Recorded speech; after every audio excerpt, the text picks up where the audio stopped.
Hi കൂട്ടുകാരെ, എല്ലാവർക്കും കഥക്കൂട്ട് ടേൽസിലേക്ക് സ്വാഗതം. ഗരുഡൻ തൻ്റെ അമ്മയായ വിനതയുടെ ദാസ്യം ഒഴിവാക്കാനായി അമൃത അപഹരിക്കുവാൻ ദേവലോകത്തേക്ക് വന്നുകൊണ്ടിരിക്കുന്നു. ഇന്ദ്രന്റെ വീഴ്ച നിമിത്തമാണ് ഇങ്ങനെ സംഭവിച്ചിരിക്കുന്നത്. ആ കഥ കേൾക്കാം. പണ്ട് കശ്യപ മഹർഷി പുത്രന്മാരുണ്ടാകുവാൻ വേണ്ടി യാഗം നടത്തുന്ന കാലം. യജ്ഞത്തിന് എല്ലാ ദേവന്മാരും മഹർഷിമാരും തുണ നിന്നു. ഹോമത്തിനുള്ള വിറക് ശേഖരിക്കുവാൻ നടക്കുകയായിരുന്നു മഹാശക്തനായ ദേവേന്ദ്രൻ. ദേവേന്ദ്രൻ കുന്നുപോലെ വിറക് കൊണ്ടുവരുമ്പോഴാണ് വഴിയിൽ ഒരു കാഴ്ച കണ്ടത്. പെരുവിരലിനോളം മാത്രം വലിപ്പമുള്ള ബാലഖില്യന്മാർ എന്ന മുനികൾ ഓരോ കൊച്ചു വിറകിൻ കഷ്ണവും ചുമന്നു വരുന്നു. ഹോമത്തിനുള്ള വിറക് കൊണ്ടുവരികയാണവർ. വഴിയിൽ പശുക്കുളമ്പിൻപാടിൽ വെള്ളം നിറഞ്ഞു കിടന്നിരുന്നു. മുനിമാർ ആ വെള്ളത്തിൽ വീണ് കഷ്ടപ്പെട്ടു. ഇത് കണ്ട ദേവേന്ദ്രന് ചിരി അടക്കാനായില്ല. അദ്ദേഹം പൊട്ടിപ്പൊട്ടി ചിരിച്ചു. മുനിമാർ വല്ലാതെ കോപിഷ്ഠരായി. അവർ മറ്റൊരു ഇന്ദ്രനെ സൃഷ്ടിക്കുവാനുള്ള ഹോമം ആരംഭിച്ചു. ഞങ്ങളുടെ തപശക്തിയാൽ ഇന്ദ്രനേക്കാൾ 6 ഇരട്ടി ശക്തനായ ഒരുവനുണ്ടാകട്ടെ എന്നവർ ഇച്ഛിച്ചു. ഇതറിഞ്ഞ ദേവേന്ദ്രൻ പേടിച്ചു വിറച്ചു.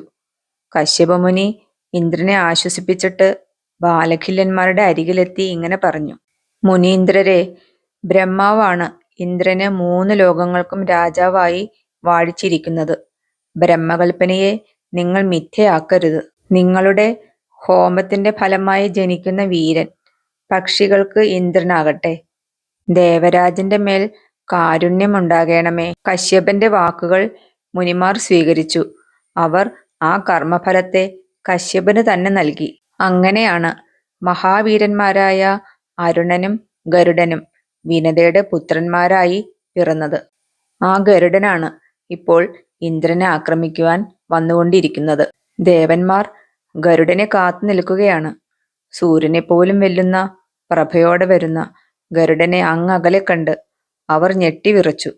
അവരുടെ ആയുധങ്ങൾ അന്യോന്യം മുട്ടിക്കിലുങ്ങി. വീരനായ വിശ്വകർമാവിന്റെ നേതൃത്വത്തിൽ ദേവസൈന്യം ഗരുഡനുമായി ഏറ്റുമുട്ടി. ഗരുഡന്റെ ചിറകടിക്കാറ്റാൽ തന്നെ പലരും വീണു. ഉയർന്ന പൊടികൊണ്ട് ദിക്കെല്ലാം മൂടി. വിശ്വകർമാവ് മോഹിച്ചു വീണുപോയി. പൊടിമൂലം ഗരുഡനെ കാണാതെ വിഷമിക്കുന്ന ദേവന്മാരെ കണ്ട് ഇന്ദ്രൻ വായുവിനോട് പറഞ്ഞു: പെട്ടെന്ന് പൊടി അകറ്റുക, നിന്റെ ജോലിയാണത്. വായുദേവൻ ഉടൻ തന്നെ വീശിയടിച്ച് പൊടിയെല്ലാം അകറ്റി. ഗരുഡനെ വീണ്ടും ദൃശ്യമായി.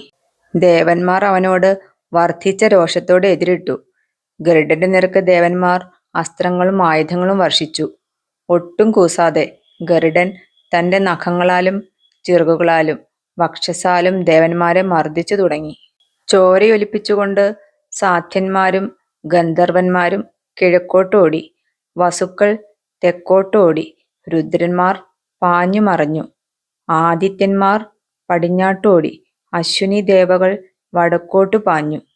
ദേവന്മാരെ തോൽപ്പിച്ചിട്ട് അമൃതകുംഭം തേടി മുന്നോട്ടണഞ്ഞ ഗരുഡൻ കത്തിക്കാളുന്ന അഗ്നി കൊണ്ടുള്ള ഒരു കോട്ടയാണ് പിന്നീട് കണ്ടത്. ഗരുഡൻ തന്റെ മുഖത്തെ എണ്ണമറ്റവയാക്കി അവയിൽ നദീജലം നിറച്ചുകൊണ്ടുവന്ന് വർഷിച്ച് ആ അഗ്നിയെയും അവൻ കെടുത്തിക്കളഞ്ഞു. കോട്ടയ്ക്കുള്ളിൽ കയറിയ ഗരുഡൻ പിന്നീട് കണ്ടത് ഭീകരമായി തിരിഞ്ഞുകൊണ്ടിരിക്കുന്ന മൂർച്ചയേറിയ ഒരു മഹായന്ത്രത്തെയാണ്. തന്റെ ഭീമാകാരമായ ദേഹത്തെ സൂക്ഷ്മരൂപമാക്കി തീർത്ത് ആ യന്ത്രത്തിന്റെ അരങ്ങൾക്കിടയിലൂടെ ഗരുഡൻ പാഞ്ഞു കയറി മറുഭാഗത്തെത്തി. അപ്പോഴതാ കത്തുന്ന തീ പോലെ നാവിളക്കിക്കൊണ്ട് പുകപാറുന്ന കണ്ണുമായി 2 ക്രൂരസർപ്പങ്ങൾ അമൃതകുംഭത്തിന് കാവൽ നിൽക്കുന്നു. അവയുടെ നോട്ടമേൽക്കുന്നവൻ ചാമ്പലാകുമെന്നറിഞ്ഞ ഗരുഡൻ ഉടൻ തന്നെ ചിറകടിച്ച് കാറ്റുയർത്തി പൊടികൊണ്ട് അവിടമെല്ലാം മൂടിക്കളഞ്ഞു. എന്നിട്ട് കണ്ണ് കാണാതായ ആ സർപ്പങ്ങളെ അവൻ കൊത്തിയൊടുക്കി. ആ മഹാവീരൻ അങ്ങനെ എല്ലാ വിഘ്നങ്ങളെയും തകർത്ത് അമൃതകുംഭം കൊക്കിലേന്തി ഉയർന്നു. അവന്റെ കാൽച്ചുവട്ടിൽ ആ മഹായന്ത്രം തകർന്നു വീണു. സൂര്യനെ മറച്ചുകൊണ്ട് അവൻ പറന്നു പുറത്തു കടന്ന് അമ്മയെ തേടി യാത്രയായി. ഈ മഹാകർമ്മം കണ്ട് സന്തുഷ്ടനായ വിഷ്ണു ഭഗവാൻ ഗരുഡന്റെ മുന്നിൽ പ്രത്യക്ഷനായി. അദ്ദേഹം ഇങ്ങനെ അരുളി ചെയ്തു: പക്ഷിശ്രേഷ്ഠ, നിന്റെ വീര്യത്തിൽ ഞാൻ സന്തുഷ്ടനാണ്. ഇഷ്ടമുള്ള വരം ചോദിച്ചുകൊള്ളുക. അങ്ങേക്കും മുകളിലിരിക്കാൻ എനിക്ക് കഴിവുണ്ടാകണം. ഞാൻ അമൃതം ഭുജിക്കാതെ തന്നെ ജരാമരണങ്ങൾ ഇല്ലാത്തവനാകണം എന്നീ വരങ്ങളാണ് ഗരുഡൻ വരിച്ചത്. ഭഗവാൻ അത് അനുവദിച്ചു. അപ്പോൾ ഗരുഡൻ പറഞ്ഞു: അങ്ങ് എന്നോടൊരു വരം ചോദിച്ചാലും.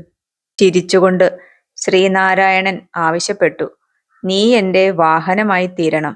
ഗരുഡൻ ആ കാലടി വണങ്ങി അത് അനുവദിച്ചു. അന്നു മുതലത്രേ വിഷ്ണുവിന്റെ കൊടിമരമുകളിൽ ഗരുഡരൂപം കാണുന്നത്. അന്നു മുതൽ ഗരുഡൻ മഹാവിഷ്ണുവിന്റെ വാഹനമായി തീരുകയും ചെയ്തു. വരം വാങ്ങുകയും നൽകുകയും ചെയ്ത ശേഷം അമൃതമായി ഗരുഡൻ പറന്നകലുമ്പോൾ കുപിതനായ ദേവേന്ദ്രൻ അവന്റെ നേർക്ക് തന്റെ വജ്രായുധം പ്രയോഗിച്ചു.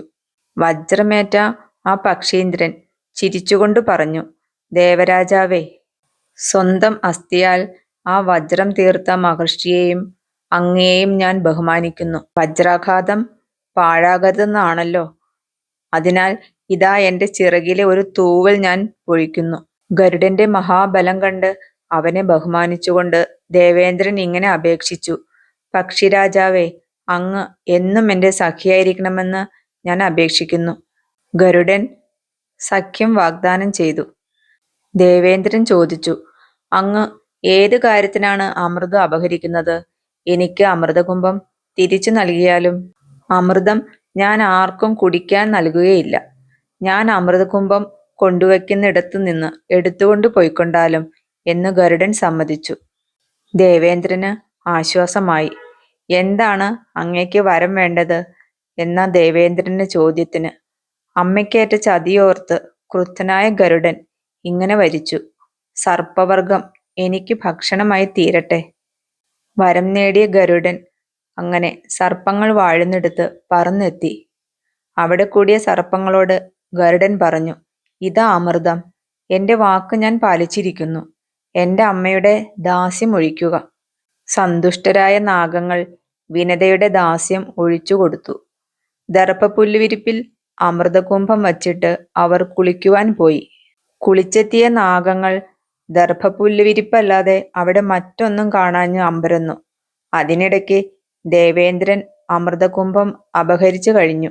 നിരാശയോടെ സർപ്പങ്ങൾ അമൃതം വച്ചിരുന്ന ദർഭപ്പുല്ലിൽ ആർത്തിയോടെ നക്കി. പുല്ലിന്റെ മൂർച്ചയുള്ള തലപ്പുകൊണ്ട് അവരുടെ നാവ് രണ്ടായി കീറിപ്പോയി. അന്നു മുതൽക്കത്രേ സർപ്പങ്ങൾ ജിഹ്ജിഹന്മാരായി തീർന്നത്. അന്നു തൊട്ട് ഗരുഡവംശവും സർപ്പവംശവും ശത്രുക്കളായി തീർന്നു. സർപ്പങ്ങളിൽ ഉത്തമൻ ആദിശേഷൻ അത്രേ. രണ്ടാമൻ വാസുകി. തക്ഷകൻ, കാർക്കോടകൻ, കാളിയൻ തുടങ്ങി ആയിരക്കണക്കിന് കദ്രസന്താനങ്ങൾ വേറെയും. ആദിശേഷൻ മാത്രം അവരെയെല്ലാം വിട്ട് തപസ് ചെയ്യുവാൻ പോയി. കാറ്റ് മാത്രം ഭക്ഷിച്ച് ഉഗ്ര തപസ് ചെയ്തു പോരുന്ന അവനോട് ബ്രഹ്മാവ് ചോദിച്ചു: മകനെ, നീ എന്തിനാണ് ഇങ്ങനെ തപിക്കുന്നത്? എന്താണ് നിന്റെ ആഗ്രഹം? ആദിശേഷൻ പറഞ്ഞു: എൻ്റെ സഹോദരന്മാർ മന്ദബുദ്ധികളാണ്. മഹാനായ ഗരുഡനെ അവർ വെറുക്കുന്നു. എനിക്ക് അവരോടൊത്ത് കഴിയുവാൻ സാധ്യമല്ല. ധർമ്മവും ശമവും തപസ്സും എൻ്റെ മനസ്സിൽ നിറഞ്ഞു നിൽക്കുമാറാകട്ടെ. ഭൂമിക്ക് നന്മ ചെയ്യുവാൻ എന്നെ അനുഗ്രഹിച്ചാലും. അവനിൽ പ്രസാദിച്ച ബ്രഹ്മാവ് ഭൂമിയെ ഇളകാതെ താങ്ങി നിർത്തുകയെന്ന ജോലി അന്നു മുതൽ അനന്തൻ എന്ന ആദിശേഷനെ ഏൽപ്പിച്ചു. അവന്റെ 1000 ഫണങ്ങൾ സമുദ്രകാഞ്ചിയായ ഭൂമിയെ താങ്ങി നിർത്തിയിരിക്കുന്നു. സുപർണനായ ഗരുഡൻ അവന്റെ സഖിയായി ഇരിക്കുന്നു. ശ്രീനാരായണൻ അവനെ ശയ്യയായി വരിച്ചിരിക്കുന്നു. അമ്മയുടെ ദാസ്യം അവസാനിപ്പിച്ച മഹാനായ ഗരുഡന്റെ കഥ നമ്മൾ കേട്ടുകഴിഞ്ഞു. കൂട്ടുകാരെ, നിങ്ങൾക്ക് ഈ കഥ ഇഷ്ടമായോ? ഇഷ്ടമായെങ്കിൽ ഒരു ലൈക്ക് തരണം കേട്ടോ. ഇനി അടുത്ത കഥയുമായി വരുന്നത് വരെ ബൈ.